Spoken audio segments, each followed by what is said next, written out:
So check this out. I go play basketball a lot, and right, I go play in these gyms and things like that. And guys always come up to me and they go, "How do you guys get the highlights? How do you guys get the moments?" So I want to tell you about my teammate. My teammate's name is Nia, right? Nia, she's a bad chick. Now, check this out. Bad lady chick. She's a good person. But check this out. She dropped out of middle school band. She was playing the trumpet. That was just her fault. She's a self-described nerd. She was in the Honor Society, Spanish Society. She can bake her butt off, and snickerdoodles are my favorite. She's about 4'6". No, about 5'2" with the heart of Yao. And so I called her and I said, look, we got this idea. And, well, forget it. That's enough of her. Let me push my wheel and I'll show you what I mean.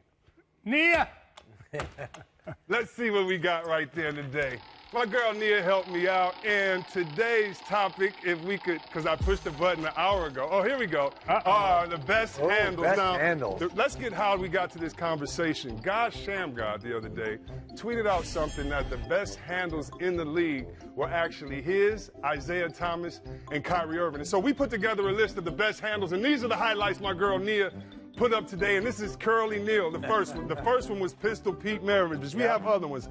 Isiah Thomas, Kyrie Irving, Jason Williams, Skip to My Lou, that's Rayford Austin, Allen Iverson, Pistol Pete Maravich, Steph Curry, Curly Neal. Now, I would love, first of all, to ask my esteemed colleagues, my fellas next to me, who would you guys put on the list? And then I want to ask our fans to send us who's their favorite. But Kevin Mack, I heard you say you had a couple guys you add to this list. Yeah, I was lucky enough. My first training camp, Pete Maravich was there playing Tiny Archibald. Now, I tell you what, now, Tiny, he went everywhere he wanted to with the ball. I'd never been with a guy that would just go wherever he wanted to. Like, he would drive under the basket, dribble underneath there, and then remember Steve Nash used to do it. Yeah, pulled all the way back out. I'd say, Tiny, you were just at the basket. He said, yeah. You know, he just could go anywhere he wanted with the ball. Was that handles and speed, or was it handles? What was the combination? It was like on a string. He just, I'd never saw a guy just go wherever he wanted with it. It's like he put it under his arm and just ran around. And he never lost it. He had such a tight handle. And he didn't beat you fancy. He just ran up on your feet and then crossed over and went by you. I was like,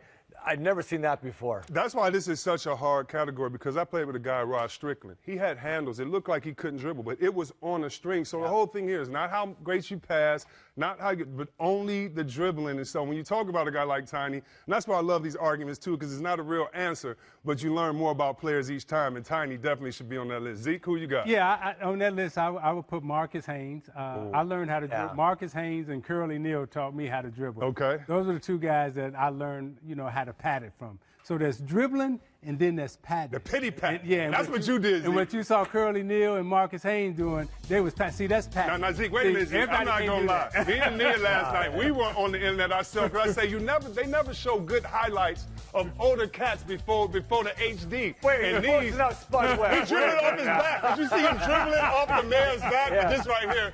Daddy Age, come get some. Wait a minute. And to the pass. Right here. Pity pat. There it is. That's what I remember. We used to call them machine gun dribbling. Look how I'm just playing with it. Oh, Zeke called him. Yeah, get that one.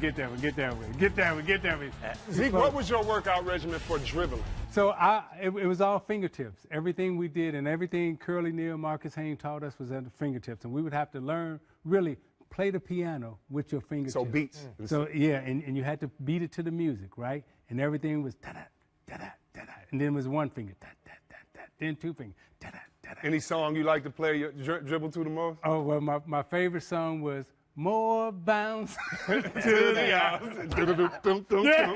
And then Freak of the Week, Knee Deep. Yeah. But somebody else I would like to put on that list. New School, The Professor. The Professor got handles, New School right now. The Professor got handles and tricks. Yeah. So and I love The Professor too. And if you want to go on the internet, just go look on some of the social media sites. You'll see the move that God Shamgod created when you throw the ball out in front of you and go get it. They have players from Kobe to other players, Kyrie using that. But it's just a great argument because there's not many things you can say players have really gotten better in. But shooting the three because of older players and the way the game has changed. And then ball handling because of how you guys set the stage. And I agree with you. I mean, handling the basketball is different than a basketball move. Yeah. So some guys get confused with you got a great basketball move and they call it handles. Right. No, you just got one move. Yeah. Right? Yeah. But if you handles is when you got like all of it. Yeah, right? yeah, no. And speaking of a guy that has all of it, watch Harden attack the basket. Another conversation to be the best attacking the basket.